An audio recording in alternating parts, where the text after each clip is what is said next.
that I read, and correct me if I'm wrong, it's been a few years since I've read it, but isn't it in your book where it talks about how, you know, they took the farm, you know, everybody's like, yeah, revolution, let's take it from the man, and they were handing out the farms and the businesses to the workers, but they didn't know how to run the farms.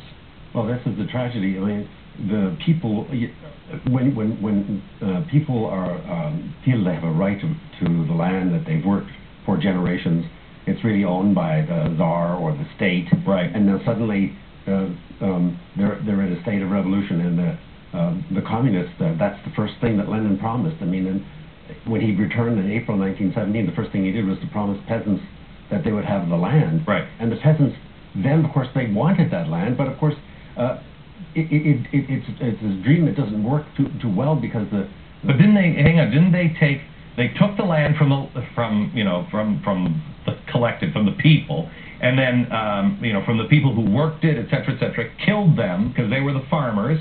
Killed them, gave the land, quote unquote, to the peasants, said work the land.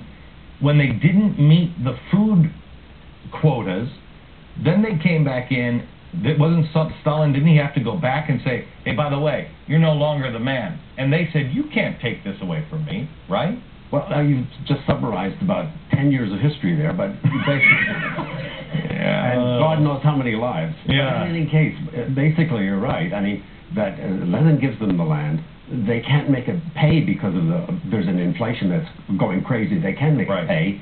The productivity goes down. There are famines resulting, and the famines then, of course, they go after the best farmers often as well. These are the so-called kulaks that are killed or deported, and naturally enough, you have a horrible situation as a result. That therefore opens the door to call for collectivization. Hey, let me go to who's from Ukraine. Ukraine. I mean, you should come on down. We should bring a chair down here, Mikhail. You're from the Ukraine. From Odessa. How amazed are you that Americans don't know anything about the famine? The one that Russians intentionally brought on. You amazed that most Americans don't know what that is? Yeah, they don't know what it is. In fact, I was mentioning my three grandparents, you know. Basically, they were taking everything, all the belongings, and they live in small Jewish village we call shtetls, Jewish shtetls, and they just died, you know, from hunger in 1918. Before the collectivization, but after collectivization probably was even more. And the Ukraine, they went in intentionally and tried. Well, I mean, this is debated still whether it was intentional or not, but basically it's still called a terror famine.